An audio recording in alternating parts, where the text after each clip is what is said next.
हाँ जी बच्चों, क्या हाल बेटा? यस बेटा।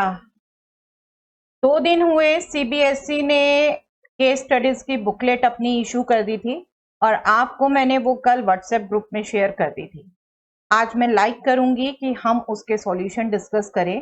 तो आज बेटा केस स्टडीज ही वो हम डिस्कस करने लगे हैं। एज सच आपने बुकलेट में देख लिया होगा बेटे, 27 के अराउंड केस स्टडीज हैं उसमें total.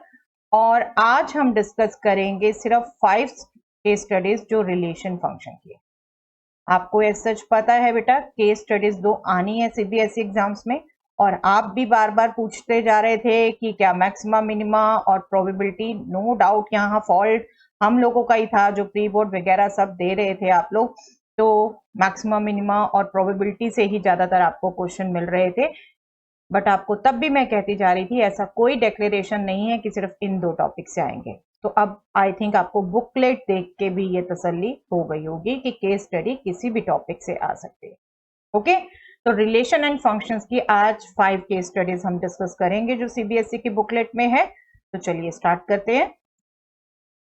Yes, first case study ये है बेटा। यस, ये बैनर देख के आपको पता चल रहा होगा बेटा, माई vote my voice, one nation one election, festival of democracy, general election 2019। That means ये जो केस स्टडी होने वाली है वो जनरल इलेक्शन 2019 के बेस कुछ डाटा को डिस्कस करेगी। Right, you already know every 5 years में हमारी कंट्री में लोकसभा इलेक्शन होते हैं बेटा। राइट, तो उसी की बात होने जा रही है। लेट अस सी क्या डाटा दे रखा हमें। A general election of Lok Sabha is a gigantic exercise. About 911 million people were eligible to vote, and voter turnout was about 67%, the highest ever. 2019 के इलेक्शन में 911 मिलियन पीपल एलिजिबल थे vote करने के लिए और उनमें से 67% ने वोट किया, जो हाईएस्ट एवर है। इट्स रियली अमेजिंग कि हमारी कंट्री में डेमोक्रेसी है but still people are not voting 100%। लोग चलिए मैं इसमें ज्यादा डिस्कशन नहीं करूंगी, बट हम लोग जानते हैं democracy means government of people, by the people, for the people. और पीपल वोट कितने कर रहे हैं? 67%। चलिए, let I be the set of all citizens of India who were eligible to exercise their voting right in general elections held in 2019. आई बोला है वो set है उन सभी सिटीजन्स का इंडिया के जो एलिजिबल थे वोट देने के लिए। ठीक है, मतलब कब एलिजिबल होते हैं? 18 ईयर्स प्लस पर। 18 ईयर्स प्लस थे। A relation R is defined on I as follows. कैसे रिलेशन डिफाइन किया हुआ है?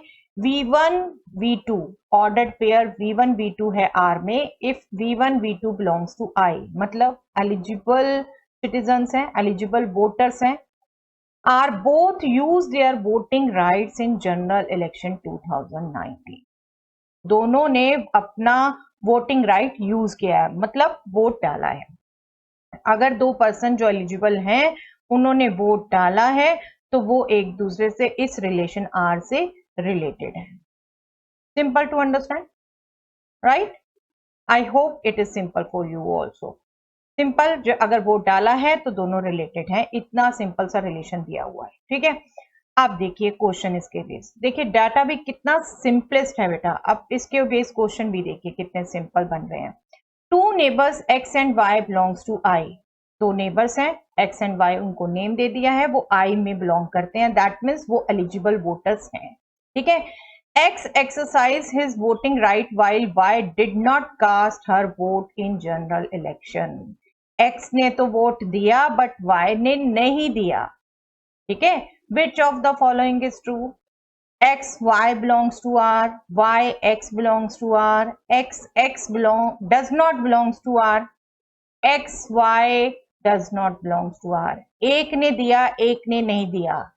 ऑर्डर्ड पेयर कब R में होगा? जब दोनों वोट कर रहे हैं, x कर रहा है, y नहीं कर रहा।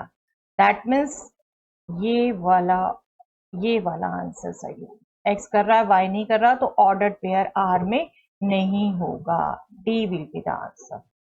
ठीक है, यहाँ तो ज्यादा कुछ सोचने के लिए है ही नहीं। जो रिलेशन डिफाइन किया हुआ वो सिंपली ऐसे ही डिफाइन किया हुआ है, 2% तभी रिलेटेड होंगे जब दोनों वोट करेंगे, बट एक ने किया एक ने नहीं किया तो वो रिलेटेड नहीं होंगे। एक्स नॉट रिलेटेड ये भी नहीं होगा क्योंकि एक्स ने वोट किया है, ठीक है, तो खुद से तो रिलेटेड होगा ही, ये होंगे ही नहीं। Okay, D is the answer, simple to understand.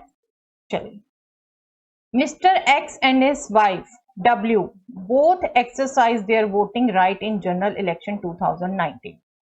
Which of the following is true? दिख रहा है बेटे आपको कितनी सिंपल लैंग्वेज है। मिस्टर एक्स है कोई और उनकी वाइफ W, दोनों ने वोट किया है। Which of the following is true? Both XW and WX belongs to R. XW belongs to R but WX does not belongs to R. जब दोनों ने वोट किया है बेटा तो ये दोनों ऑर्डर पेयर होने चाहिए ना। क्लियर कट पहला ही मिल जाता है हमें कि यस बिल्कुल यही करेक्ट है। इसमें तो एक है एक नहीं है, इसमें दोनों नहीं है, इसमें फिर एक है एक नहीं है। आपको दिख रहे हैं ऑर्डर पेयर ऐसे ही बनाए हुए हैं XW WX। तो जब दोनों ने वोट किया है तो दोनों ही आपस में रिलेटेड हैं। ये ऑर्डर पेयर दोनों तरीके से लिखा जा सकता है, XW भी WX भी, मतलब सिमेट्रिक होगा रिलेशन एक तरीके से। बट चलिए अभी सिमेट्रिक का क्वेश्चन नहीं है, अभी सिर्फ इनमें से करेक्ट बताना था। Yes this is true, A is true. Next, 3 friends F1, F2 and F3 exercise their voting right in general election 2019. 3 friends ने वोट डाला है, तीनों ने डाला है। Then which of the following is true? अब तीनों ने वोट डाला है बेटा तो F1 F2 belongs to R, F2 F3 belongs to R, F1 F3 belongs to R. ये तीनों पेयर होंगे R में, राइट? ये करेक्ट लग रहा है। एक बार बाकी भी देख लेते हैं क्या ऑप्शन दे रखे हैं। देखिए 2 बिलोंग करते हैं, एक नहीं, तीनों ने डाला है तो तीनों के ये ऑर्डर पेयर होंगे। यहाँ पर भी एक नहीं कर रहा, यहाँ तीनों ही नहीं कर रहे, तो क्लियर कट यहाँ पर भी फर्स्ट आंसर है बेटे। अब देख रहे कितने सिंपल क्वेश्चन चल रहे हैं बेटा, सिंपल अंडरस्टैंडिंग। दोनों ने वोट डाला है तो रिलेटेड है, और यहाँ 3 दोस्तों ने वोट डाला है तो 3 के 2 से लेके ऑर्डर पेयर बना रखे हैं। यस तीनों ऑर्डर पेयर होंगे क्योंकि तीनों ने वोट डाला है। ओके चलिए, the above defined relation R is symmetric and transitive but not reflexive, universal relation, equivalence relation, reflexive but not symmetric and transitive. Yes, अब मैं आपको रिकॉल करा दूं एक बार बेटे, रिफ्लेक्सिव कब होता है? रिफ्लेक्सिव कब होता है? जब every element should belong to itself, ठीक है, ए सेट पे अगर डिफाइंड हो रहा है, यहां आई पे डिफाइंड हो रहा है। सिमेट्रिक कब होता है? If A B belongs to R then B A should be belongs to R. That mean order pair किसी भी ऑर्डर में होना चाहिए उसमें, first related to second, then second should also be related to first. Transitive कब होता है बेटा? If A related to B, B related to C, then we should have A related to C. ये A B C R किस में है? सब basic set में, ए में, ठीक है, यू ऑलरेडी नो दिस। अब हमें जो पूछा है, हमें जो रिलेशन दे रखा था, वोटर अगर वोट कर रहे हैं तब वो रिलेटेड है।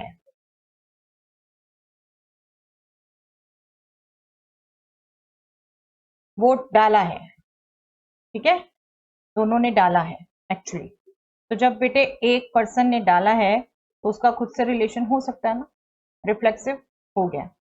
जब एक पर्सन ने, 2 पर्सन ने डाला है तो वो, अभी हमने देखा भी एग्जांपल हस्बैंड और वाइफ का, चाहे हम V1 V2 लिखे चाहे V2 V1 लिखे कोई फर्क नहीं पड़ेगा, दोनों ही आएंगे उसमें रिलेशन में, राइट? तो सिमेट्रिक हो गया। अब अगर 2 पर्सन ने डाला है, एक दूसरे से रिलेटेड है मतलब इन दोनों ने डाला है वोट, दूसरा तीसरे से रिलेटेड है मतलब इन दोनों ने डाला है वोट, तो पहले और तीसरे दोनों ने डाला है ना वोट, तो ये भी तो इस ऑर्ड में आएंगे ना रिलेशन में। दैट मीन्स ट्रांजिटिव भी हो गया, ट्रांजिटिव हो गया। Simple language to understand, simple.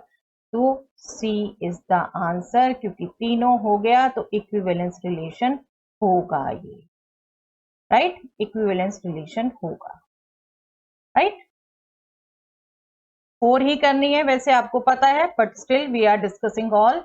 Mr. Sham exercised his voting right in general election 2019. Then Mr. Sham is related to which of the following? all those eligible voters who cast their votes, family members of Mr. Sham, all citizen of India, eligible voters of India. ये question का meaning समझ रहे हैं बेटा? ये एक तरीके से मिस्टर श्याम की इक्विवेलेंस क्लास पूछी है. इक्विवेलेंस रिलेशन हो गया फोर्थ पार्ट में. आप देखो ये लैंग्वेज का प्रॉब्लम है. लैंग्वेज के प्रॉब्लम में आपने कभी भी इक्विवेलेंस क्लास अभी तक नहीं देखी, बट ये क्वेश्चन इक्विवेलेंस क्लास पूछ रहा है. Very beautifully made question this. ठीक है, इक्विवेलेंस क्लास तक भी पहुंच गए और आपसे मिस्टर श्याम वोट कर रहे हैं, उनकी एक तरीके से इक्विवेलेंस क्लास पूछी है.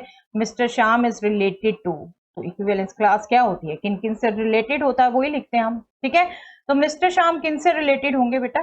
दो मेंबर्स कब रिलेटेड है? जब दोनों वोट कर रहे हैं. तो इनमें से क्या सही लगता है आपको? एक बार सोच लीजिए. फैमिली मेंबर से? नो. ऑल सिटीजन से?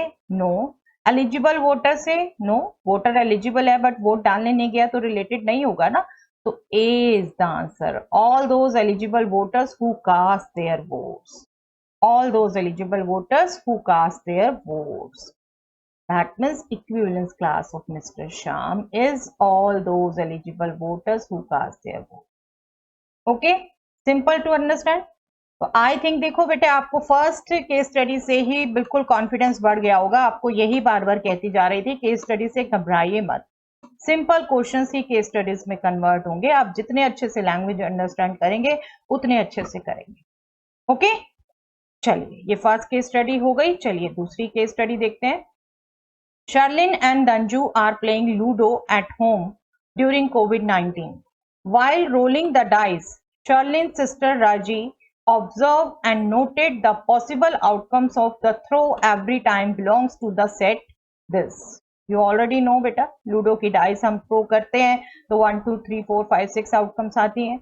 Let A be the set of players while B be the set of all possible outcomes. A set of players है बेटा और B set of all possible outcomes है. यहाँ set दिखा भी रखे हैं. हमेशा केयरफुली पढ़िए बेटा, फिगर के नीचे है, ऐसा नहीं जल्दी में आप स्किप कर दें. पूरी केस स्टडी कंप्लीटली पढ़िए.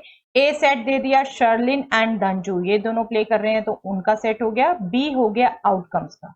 ठीक है, ए में 2 elements S and D, B में 6 एलिमेंट्स 1 2 3 4 5 6. ओके, इतना सिंपल सा डाटा. ठीक है, इजी टू अंडरस्टैंड. अब देखते हैं इसके बेस क्वेश्चन.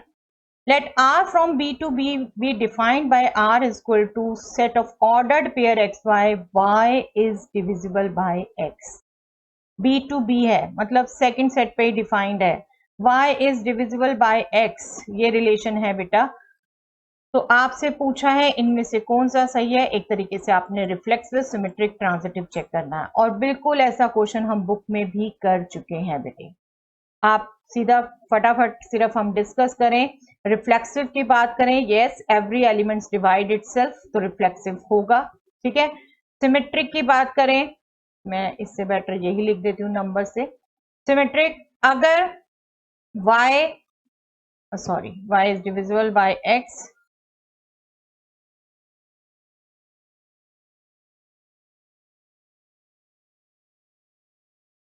अगर x डिवाइड कर रहा है y को तो क्या y x को डिवाइड करेगा?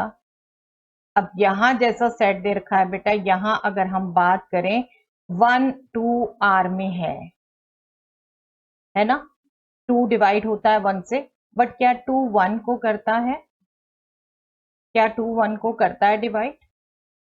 नो, नहीं करता. तो हमारे पास एक एग्जाम्पल आ गया. 1 2 belongs to R but 2 1 does not belongs to R. That means symmetric नहीं है. सिमेट्रिक नहीं है ये रिलेशन. ठीक है, अब ट्रांजिटिव भी देख लेते हैं. ट्रांजिटिव क्या कह रहे हैं? x divides y divides z, तो क्या x z को डिवाइड करेगा? यस, बिल्कुल करेगा. ये तो हमारा मैथमेटिकल रूल ही है ना. x divides y divides z, then x divides z होगा. हाँ, अगर मैं आपको वैसे भी बता दूं, y can be written as kx, right, z can be written as py.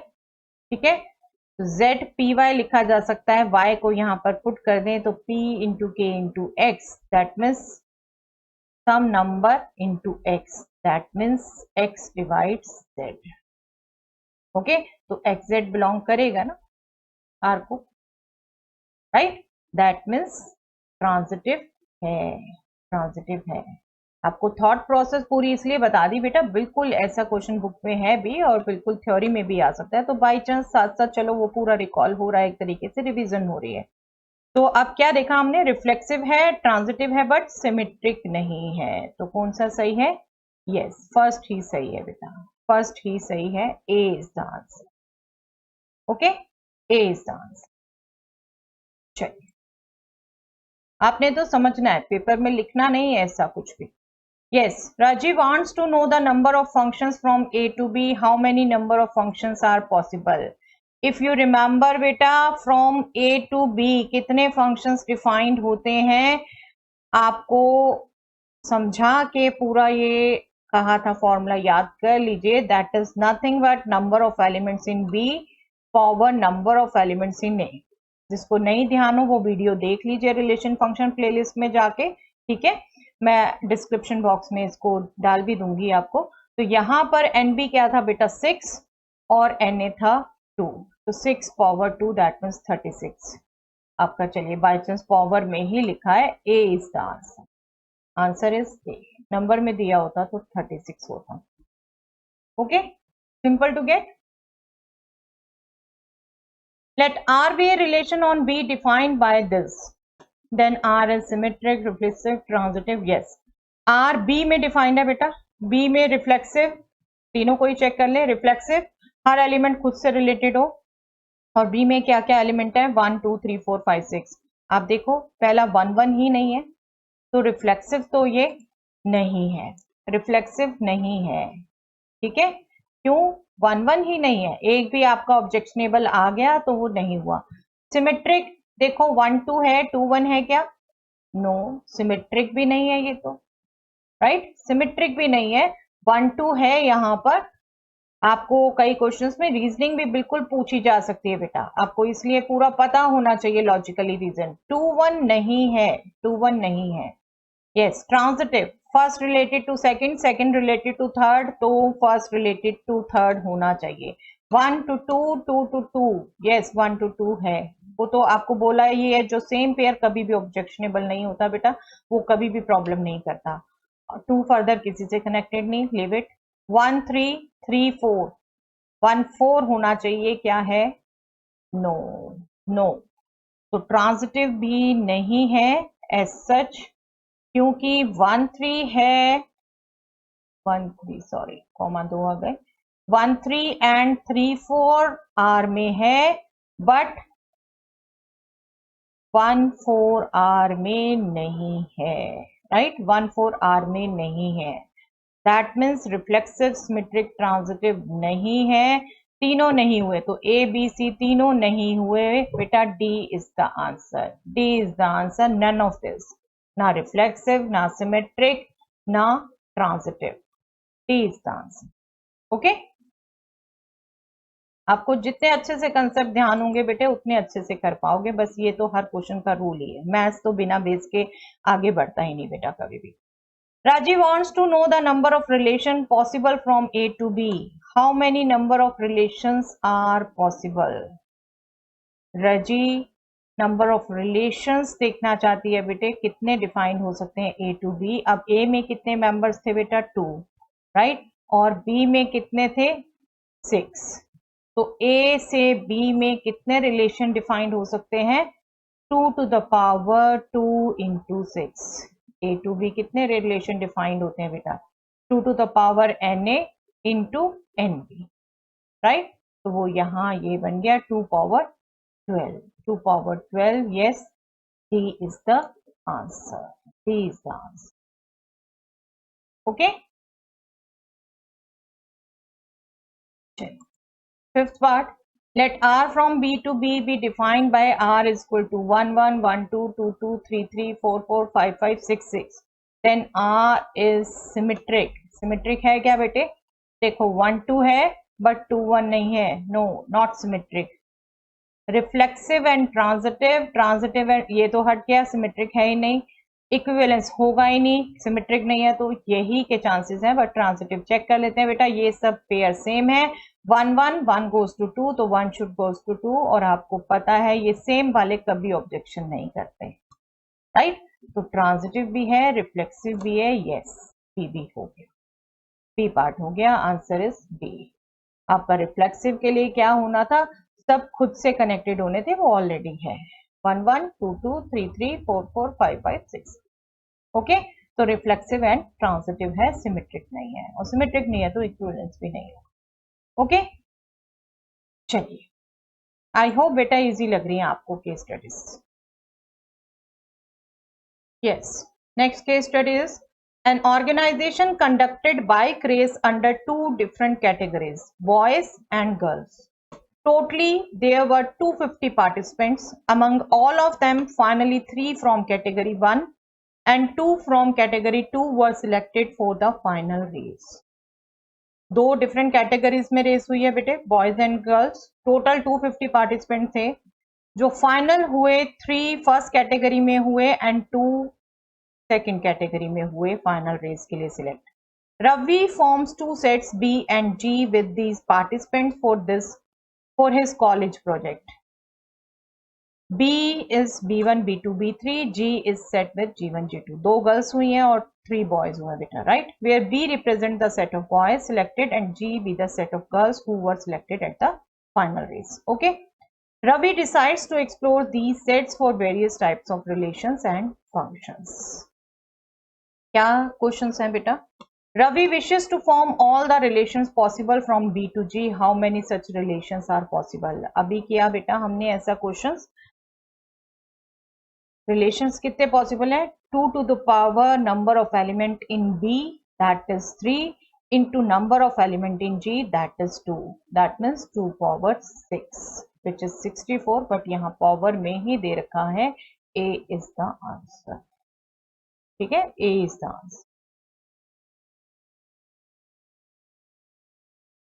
Let R from B to B be defined by R is the set of all ordered pair X, Y such that X and Y are students of same sex. Then this relation R is, yes, B में define किया है बेटा, B set of boys.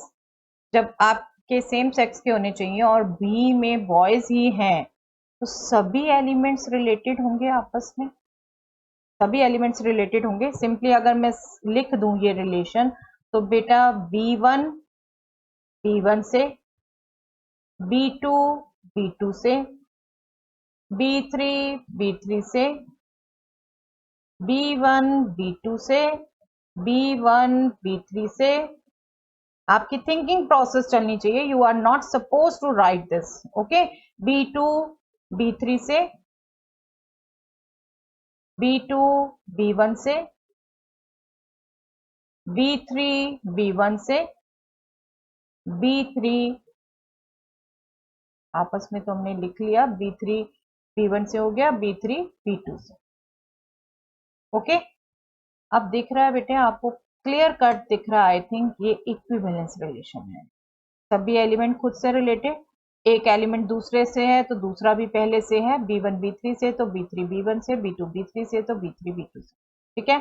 और transitive भी definitely होगा, in fact ये जो हमारा ये सेट है हमारा, ये लार्जेस्ट सेट है फ्रॉम B to B, ठीक है। इक्विवेलेंस होना ही है, इसमें सारे एलिमेंट्स इंक्लूडेड हैं, आप चेक कर लें।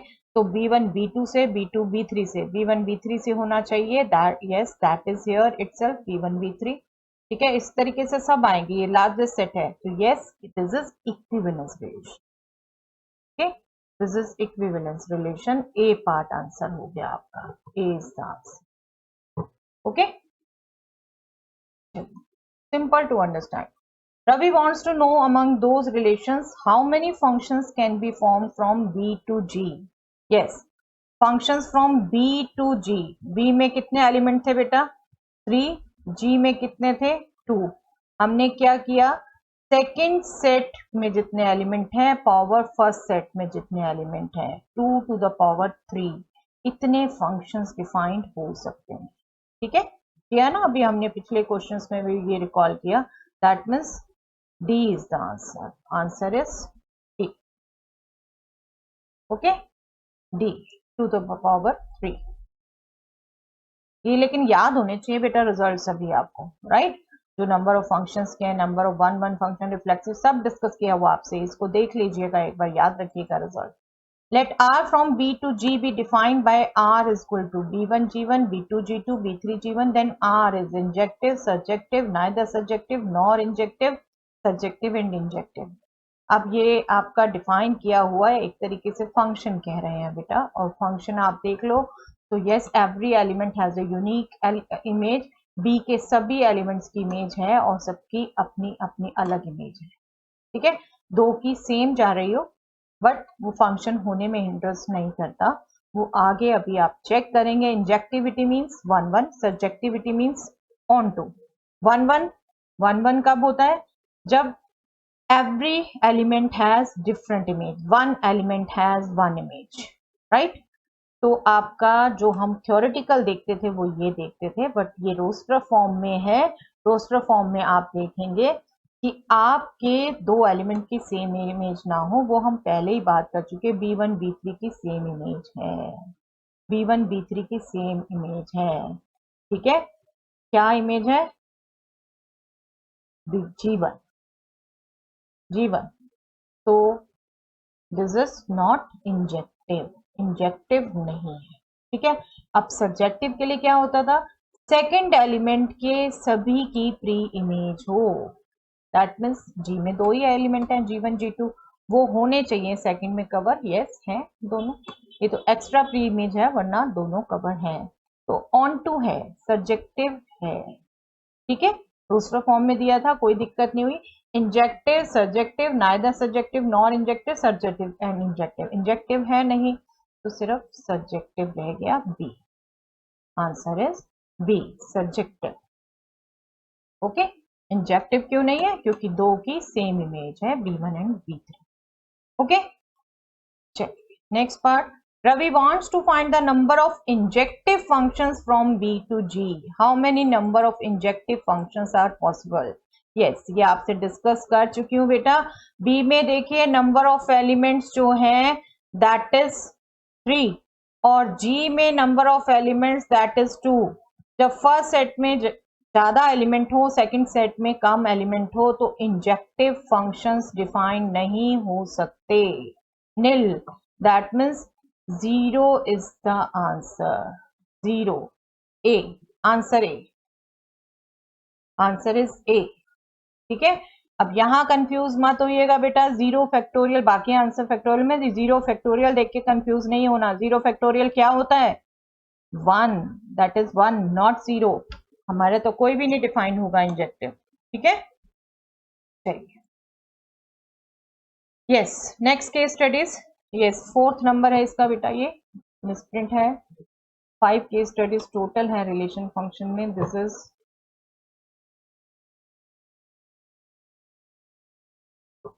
students of grade 9 plan to plant saplings along straight lines parallel to each other to one side of playground, ensuring that they had enough play area.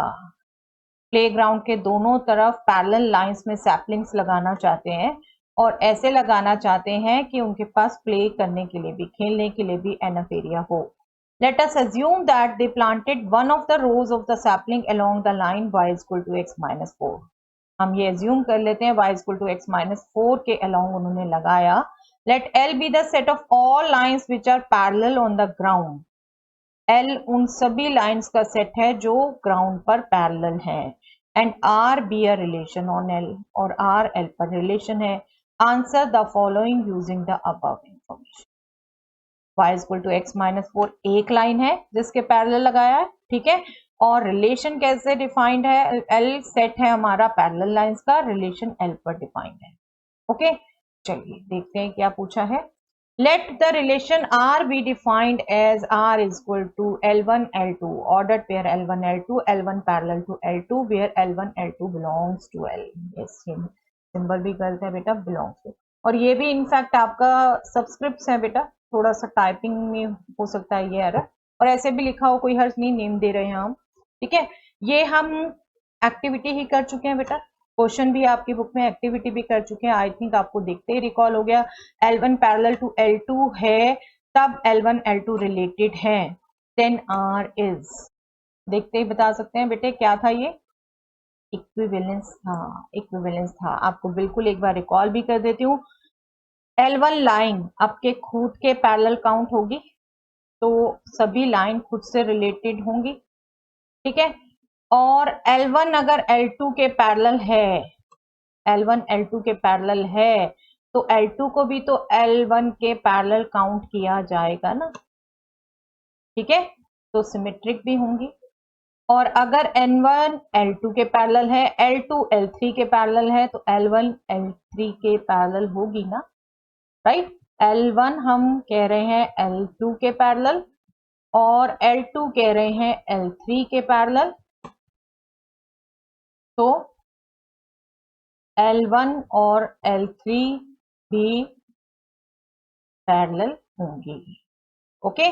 तो इक्विवेलेंस रिलेशन है ये, और equivalence relation मतलब first A is the answer, ठीक है, A is the answer, okay. चलिए, yes, let R is the relation of ordered pair L1 L2, L1 perpendicular to L2, yes, ये भी किया हुआ बेटा बिल्कुल, लेकिन चलिए डिस्कस कर लेंगे। yes, this belongs to है ये, which of the following is true, R is symmetric, चलिए एक बार डिस्कस ही करते हैं। फिर L1 अगर L2 के कोई भी लाइन अपने परपेंडिकुलर काउंट होगी बेटा, नो, L1 L1 के बिलोंग नहीं करेगा, अपने के तो पैरेलल काउंट हो सकती है, कोइंसिडेंट है ना, पैरेलल काउंट हो सकती है, लेकिन परपेंडिकुलर काउंट नहीं हो सकती, ठीक है। और अगर एक लाइन दूसरे के परपेंडिकुलर है, तो दूसरी पहले के क्या होगी, ये L1 ये L2, तो दूसरी पहले के क्या होगी, यस, परपेंडिकुलर होगी, तो सिमेट्रिक है, सिमेट्रिक है, राइट। रिफ्लेक्सिव नहीं है, सिमेट्रिक है। ट्रांजिटिव, अगर एक लाइन दूसरे के परपेंडिकुलर है, दूसरी तीसरे के परपेंडिकुलर है, ये तीसरी लाइन L3, तो ये दोनों आपस में क्या परपेंडिकुलर है, नो, पैरेलल है, पैरेलल है। ये हमारे ज्योमेट्री के रिजल्ट भी किया हुआ हमने, L1 L2 L2 L3 अगर R में है, इसका मतलब ये इसके परपेंडिकुलर, ये इसके परपेंडिकुलर, तो दो लाइंस जो सेम के परपेंडिकुलर हो आपस में पैरेलल होंगी, पैरेलल होंगी। L1 और L3 पैरेलल होंगी, that means L1 L3 R में नहीं होगा, तो ट्रांजिटिव भी नहीं होगा, सिर्फ सिमेट्रिक होगा, ठीक है। तो देखिए R is symmetric but neither reflexive not transitive, yes, ये तो फर्स्ट ही करेक्ट हो गया। अगली ऑप्शन भी एक बार पढ़ लेते हैं, R is reflexive and transitive but not symmetric, reflexive but neither symmetric not transitive, yes, A है बेटा आंसर, क्लियर कट हमें पहला ही देख के पता चल गया है। इक्विवेलेंस तो किसी भी हाल में नहीं है, ओके, बिल्कुल, ये दोनों एक्टिविटीज भी की हुई है हमने बेटा। Next, the function f from R to R defined by fx is equal to x minus 4 is, yes, simplest function बेटा, I think देखते ही आपको पता चल गया होगा, is bijective, yes, this is bijective, fx is equal to x minus 4, फटाफट quickly आपको बता भी दे देती हूँ, fx is equal to fy लिया हमने, तो x minus 4 is equal to y minus 4, minus 4 can be cancelled, x is equal to y, that means injective, ठीक है। सर्जेक्टिव के लिए क्या होगा, fx is equal to y, that means x minus 4 is equal to y, that means x is equal to y plus 4, और ये real number है, that means for all y belonging to R, R to R है ना, को domain में, there exist, ये line हमेशा बेटे थ्योरी, अभी तो नहीं लिखनी, हमने थ्योरी में मिस कर जाते हैं, ये ध्यान रखिए बेटा, जो डेफिनेशन है वही लिखनी है। For all y belonging to R, for all element in codomain, there exist an element in domain, ठीक है, ये लैंग्वेज पे जोर दीजिए बेटा, for every element in codomain there is an element in domain, for every y belongs to codomain R there exist x belongs to domain R, such that, कैसे belong कर रहा है कि ये दोनों आपस में f फंक्शन से कनेक्टेड है, ठीक है, तो सब्जेक्टिव है, इंजेक्टिव सब्जेक्टिव दोनों है, मतलब ये बाइजेक्टिव है। बाइजेक्टिव है तो आंसर हमारा ए है। ओके, ए सही है। I hope you got it. Simplest function था बेटा, बिल्कुल ऐसे क्वेश्चन किए हुआ हमने। चलिए, let f from r to r be defined as fx is equal to x minus 4, same, then range of fx is, range क्या आएगी बेटे, complete real number line, right, range सभी जो इमेजेस का सेट होगा वो, that means R, real number कोई भी रखेंगे -4 करके न्यू रियल नंबर ही आएगा, तो आर। ठीक है, let R is equal to set, पहला ही हमारा है L1 parallel to L2 and L1 देर के y is equal to x minus 4, yes, then which of the following can be taken as L2, yes, जो दो लाइंस पैरेलल होती हैं बेटे, जब दो लाइंस पैरेलल होती हैं तो उनके स्लोप्स क्या होते हैं, सेम, ये रिजल्ट यूज करना आपने, और इसके साथ आपको पता होना चाहिए, आप स्टैंडर्ड जो लाइन लिखी होती है उसका स्लोप पढ़ना आना चाहिए, ax plus B y plus C equal to 0 का स्लोप क्या होता है, minus coefficient of x upon coefficient of y, coefficient of x is a, coefficient of y is b, minus a upon b। ठीक है, देखिए किसका slope, यहाँ पर स्लोप क्या है, y equal to x minus 4 का, ये स्टैंडर्ड फॉर्म में ही है, एम एक्स प्लस सी से कंपेयर करके भी आप सीधा बता सकते हो और इससे भी निकाल सकते हो, स्लोप इज 1, स्लोप इज 1। ठीक है, अब देखो किसका स्लोप 1 है, इसमें आप निकालोगे, फर्स्ट लाइन में स्लोप आप निकालोगे, this will be -2 by -2, that means 1, सबके स्लोप एक बार कैलकुलेट कर लेते हैं बेटा, -2 divided by 1 -2, this is -2 upon 2, that means -1, this is -1 upon 1, that means -1, तो स्लोप इसका सेम है, that means A is the answer, A is the answer। ठीक है, क्योंकि अगर पैरेलल है तो स्लोप इक्वल होने चाहिए, स्लोप इक्वल होने चाहिए, तो ये वाली लाइन का ही स्लोप सेम आ रहा है, तो A is the answer। Okay, got it. चलिए, ये केस स्टडी भी हो गई, yes, fifth one and last one. Raji visited the exhibition along with her family. The exhibition had a huge swing, दिख रहा है बेटा, which attracted many children।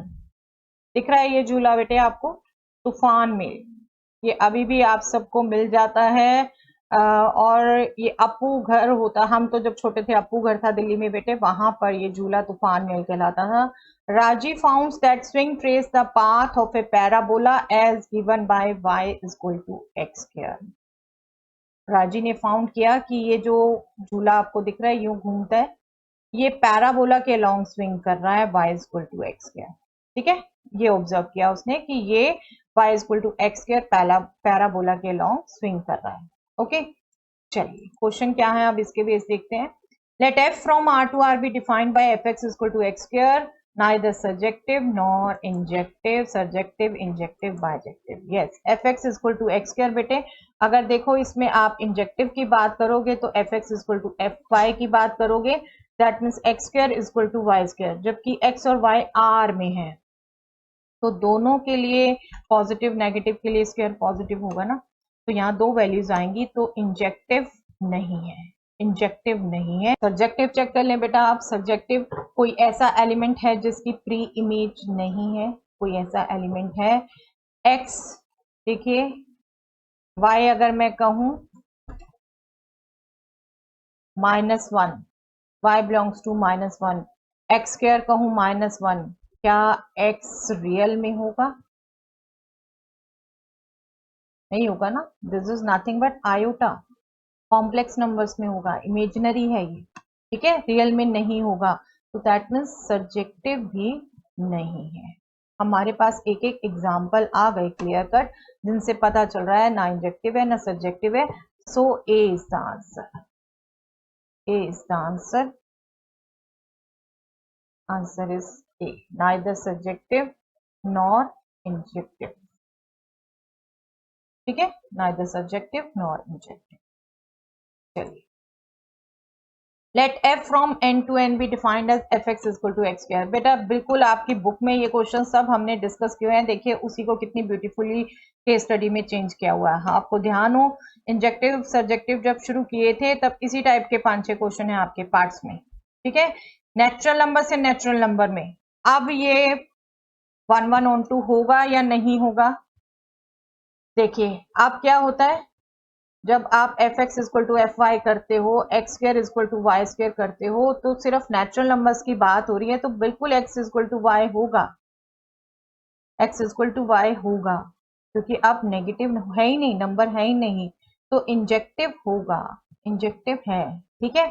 Subjective की बात कहोगे तो सब्जेक्टिव में बेटा एक नंबर आपका नेचुरल नंबर्स में है, मैं कहूँ 3 नंबर ले लूँ y, जब अब मैं 3 ले रही हूँ तो एक्स स्क्वायर इक्वल टू 3 किसके लिए होगा, x में लेती हूँ तो √3। अब √3 तो नेचुरल नंबर्स में नहीं है, √3 तो नेचुरल नंबर्स में नहीं है, दैट मीन्स सब्जेक्टिव नहीं है, इंजेक्टिव है बट सब्जेक्टिव नहीं है। तो कौन सी ऑप्शन आती है, subjective but not injective, wrong, subjective wrong, injective सिर्फ सी आता है इसका आंसर, ओके।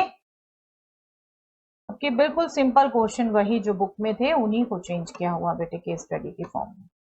आई होप समझ आ रहा बेटे आपको, जहां जो नहीं समझ आ रहा बिल्कुल पॉज करके दोबारा देख लीजिए बेटा, you should be clear.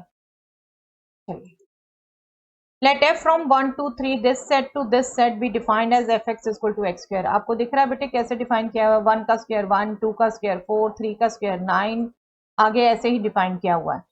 is bijective, surjective but not injective, injective but surjective, neither surjective nor injective। क्या कहेंगे बेटा, अभी तक हम डिस्कस कर चुके दो, बिल्कुल बाइजेक्टिव है ये। देखो 1 1 से, 2 4 से, 3 9 से, इसको अगर मैं मैपिंग भी बना दूं आपको तो आप मैपिंग से भी बिल्कुल चेक कर सकते हो। आप ये 1 2 3 आपके डिफाइन ही ऐसे किए हैं, 1 4 9, आगे ये 16 वगैरह ही होगा, 1 1 से रिलेटेड है, 2 4 से, 3 9 से, यस 1 1 है, एक एलिमेंट एक से ही है और हर एलिमेंट की प्री इमेज है, ये डिफाइंड ही ऐसे किया हुआ है, तो बिल्कुल क्लियर कट पता चल रहा है बेटा बाइजेक्टिव है। हाँ, हमें ये नहीं पता कि कहाँ स्टॉप करेंगे ये जाके, but that will not be hindrance. हाँ बिल्कुल, ये क्वेश्चन परफेक्ट बनता अगर आपको फिक्स देते कहाँ तक, तब बिल्कुल परफेक्ट होता। थोड़ा ये डाउटफुल केस में काउंट हो जाएगा कि कितने हैं ये नहीं पता, कितने हैं ये नहीं पता, आपको फिक्स दे देते एग्जैक्ट तो और अच्छा होता, but you can definitely count it is bijective, क्योंकि एलिमेंट क्लियर कट दिख रहा है 3 देना कि हाँ ऐसे ही चलते हैं आगे, ओके। चलिए, fourth question, n to r, f from n to r, यहाँ पर f मिसिंग है बेटा। Defined as F x equal to x square, definition वही है, range of the function is, range क्या होगी, n to r f x equal, अभी हमने देख चुके 1 स्क्वायर 2 स्क्वायर 3 स्क्वायर 4 स्क्वायर, यही आ रहा है बेटा, n to r है, यही आ रहा है हमारा a ही। जब n में से हमने एलिमेंट लेने हैं तो रेंज क्या बनेगी हमारी इसकी, 1 स्क्वायर 2 स्क्वायर 3 स्क्वायर 4 स्क्वायर, तो answer is a, okay. The function f from z to z defined by fx equal to x square is neither injective nor surjective, yes। Again check करना बेटे, अब z to z है, देखिए n to n भी कर चुके, r to r भी कर चुके, z to z। अब अगेन आप कहोगे f x equal to f y है, तो दोनों वैल्यू ले सकते हैं हम, पॉजिटिव नेगेटिव, क्योंकि इंटीजर्स में है, अब दोनों ले सकते हैं, दैट मीन्स 1 1 नहीं है, इंजेक्टिव नहीं है, राइट। और सब्जेक्टिव कहें अगर हम बेटा, सब्जेक्टिव भी यहाँ पर बताइए सोच के, मैंने ले लिया मान लीजिए -2, y ले लिया -2, x स्क्वायर कहती हूँ मैं -2, x क्या होगा स्क्वायर रूट ऑफ -2, क्या ये z में है, नहीं है, ये z में नहीं है, that means not subjective, not surjective, that means neither injective nor surjective, A is the answer, okay, simple to understand I think, okay। Fifth वैसे पेपर में आपने करना ही नहीं बेटा, बिल्कुल कॉन्फिडेंट है आप, 4 आपके सही हो गए, 5 फिफ्थ में टाइम मत लगाइए, आपको एक्स्ट्रा मार्क्स नहीं मिल जाएंगे, हाँ, किसी में डाउट है तो बिल्कुल इसको काट के करिए, क्योंकि 4 ऑप्शन आपकी जो स्टार्टिंग की है वो ही चेक होंगी। ओके, तो ये 5 केस स्टडी डिस्कस कर ली हमने बेटा रिलेशन फंक्शन की। आई होप ये देख के आपको और कॉन्फिडेंस आया होगा कि केस स्टडीज से डरना नहीं है बिल्कुल बेटा, आपके सिंपल क्वेश्चन ही केस स्टडीज में कन्वर्ट होने हैं, और शुरू से यही कहती जा रही हूँ मैं आपको, केस स्टडीज से घबराने की जरूरत नहीं है, सिंपल क्वेश्चन ही आपके इसमें कन्वर्ट होने हैं। Okay, so that's all for the day beta, always try to do your best, okay, do your preparation in the best way, all the best बच्चे, do your preparation। मिलते हैं next class में।